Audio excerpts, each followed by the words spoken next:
Okay, guys, so today would be Tamir Rice's birthday. I think it would be his 18th or 19th birthday. And he's trending on social media. A lot of people are celebrating and lamenting his death and re-examining the story, considering the times we are in. We're in times where stories like this are being brought back up because it's people want to use this time as a time to re-examine stories like Tamir's, okay, that were controversial deaths at the time, and they want to use it as a chance to maybe get what they call get justice. I knew about the Tamir Rice from the moment it happened. It happened at a place called Cudell Park Recreation Center. The Cudell Recreation Center. So, and this place is a very dangerous place, okay? So first thing we have to understand the place where this happened is extremely dangerous, okay? Because a lot of you guys are going to get in the comment section to talk. You're not from the hood. So many of you guys are not from the hood. You've never been around this type of environment, which is great, which is a good thing. You don't want, these are neighborhoods where you don't walk. Unless you know somebody, unless you're from there, unless you're going through there looking for trouble or looking for drugs, or you maybe have family and you gotta go over there. But this is a very violent, gang-ridden, dangerous neighborhood, okay, where this happened at. So let's get into it and let's watch the tape. Let's watch what happened. They have the footage of what happened to Tamir, and let's analyze it together. This is Tamir. He's walking through there, see, he got his little bop or whatnot, which is nothing wrong. He's throwing rocks. He whips out his gun, which turned out to be a fake gun. He's pointing it at somebody. You can see he pulled it out. He basically cleared out this park. Okay, that's one thing that needs to be understood. This is a park where, people are known to come from the neighborhood. Tamir cleared that joint out. Okay? He cleared that joint out. This person coming by walking, this person does not know Tamir. This was someone who didn't know him, who just happened to be walking down the street. He's pointing the gun at them. That person has no idea that that gun is fake. And I mean no idea.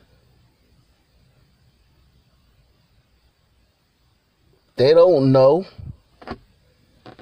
They don't know this guy.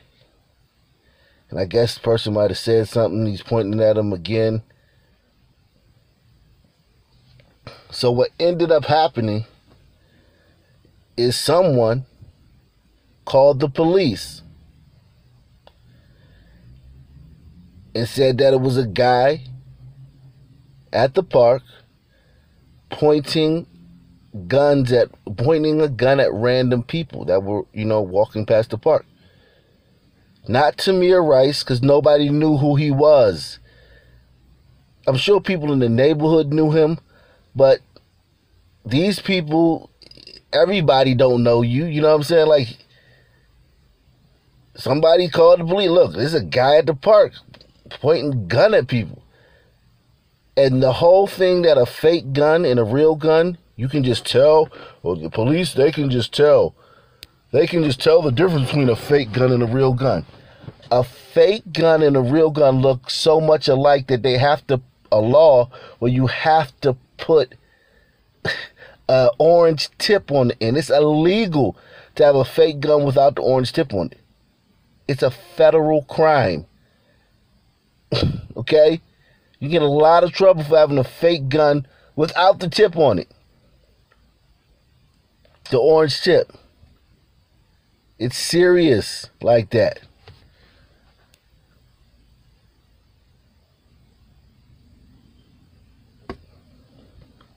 So he's walking back and forth. And mind you, this ain't your neighborhood. I know a lot of you liberals and whatever, uppity blacks, whatever, you know what I'm saying, that never covered. This is a place where you don't walk. You don't come around here.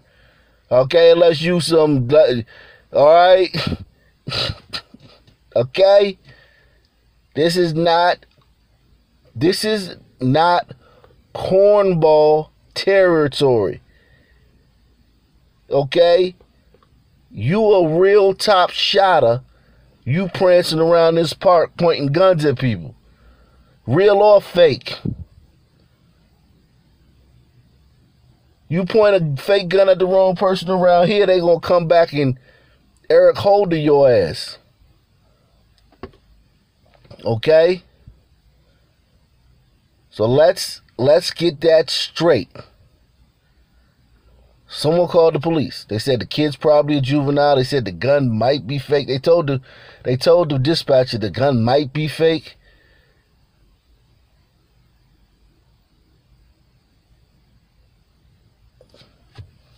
But this information that the gun may be fake and that he was a juvenile was not relayed to the officers who responded. And the officers who work this beat in this neighborhood are some tough guys. You're not going to have punk officers. Barney Fife can be an officer in Mayberry. Barney Fife can't be an officer in the South Bronx or South Central LA or Southeast DC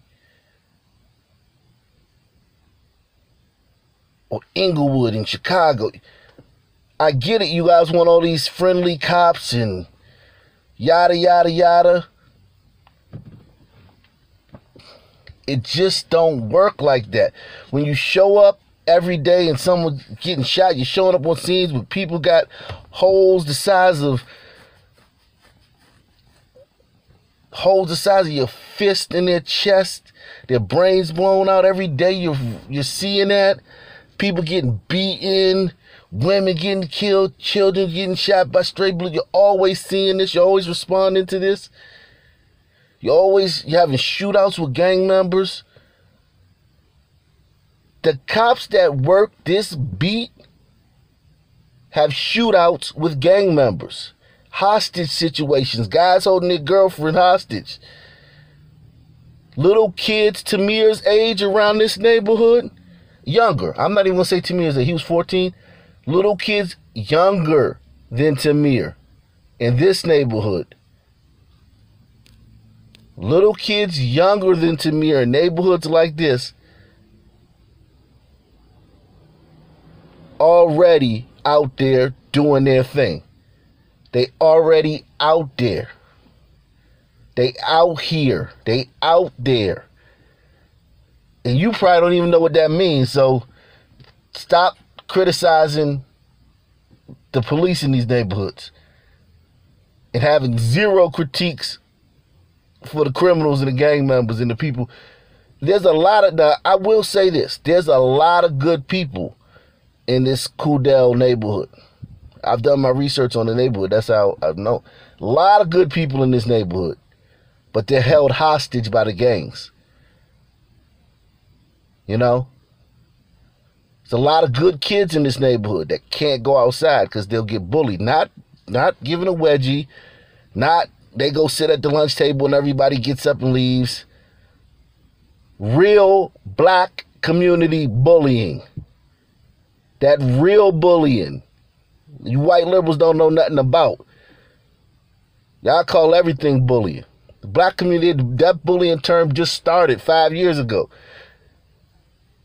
They just started using that term. Before then, they ain't even, it was just normal. They just started using that term in schools, in black schools, about 5 years ago. term wasn't even a term. I mean, bullying. I mean, you better go handle that. You being bullied? You better go handle that. So there's a lot of good people in this neighborhood, but they cannot do anything with the gang. They can't say anything. Gang members will kill them. Hoodlums will kill them. This guy, Tamir, this young kid, and Tamir, the thing about Tamir that a lot of people don't want to really address, because you see these pictures of him smiling, you see all that. Everyone has pictures of them smiling. Okay? Ted Bundy got pictures of him smiling. Jeffrey Dahmer got pictures of him smiling. Charles Manson got pictures of him smiling. Okay? Everybody's got pictures of them smiling. Everyone graduated from school. Every killer graduated from the 6th grade into junior high school, or graduated from the 9th grade or the 8th grade from middle school into high school. And some of them even graduated from high school. So you can always find a picture of somebody with a cap and gown on or something like that, or somebody smiling. So let's stop this crap where, like, you don't know this kid. This kid was from a very rough neighborhood. He was out there. He was a tough street kid. This whole image of, like, he was pointing guns at people. People were afraid. They called the police. Now, should they have called their cousin, their Pookie and Ray Ray cousin? Man, I was walking past the park and some little dude pointed a gun at me, man. Go down there and see that fool.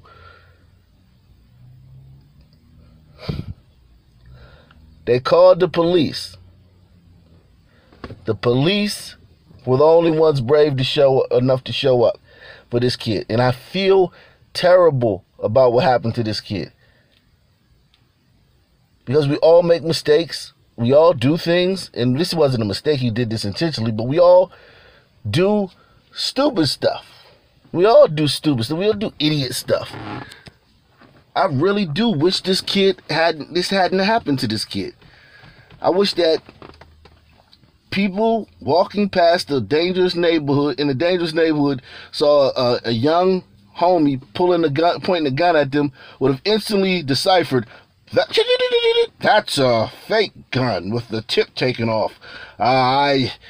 That's nothing to worry about. Like, they didn't. They thought it was real. They called the police. And he cleared this park out.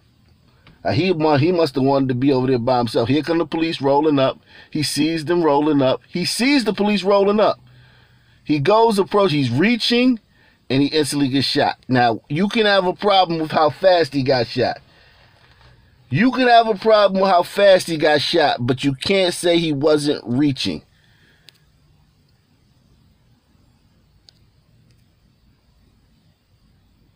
Maybe the cop should have just let him pull the gun all the way out. The cops are pulling up. Now, he sees them. That's why he walks over there. I don't know if he was high. You see him reaching. Cop smoked him. Terrible. This is horrible. This is horrible. What happened? Terrible. Terrible. Terrible what happened. The mom got $6 million. Crump helped the mom get $6 million in a settlement. They settled with the city of Cleveland for $6 million. Had this happened today, oh my God. But it didn't. It happened back then. Had this happened today, oh Lord. Just tell me what you think about that. I'd like to know your thoughts on that. I'd love to know your thoughts on that. Like, what could have been done differently?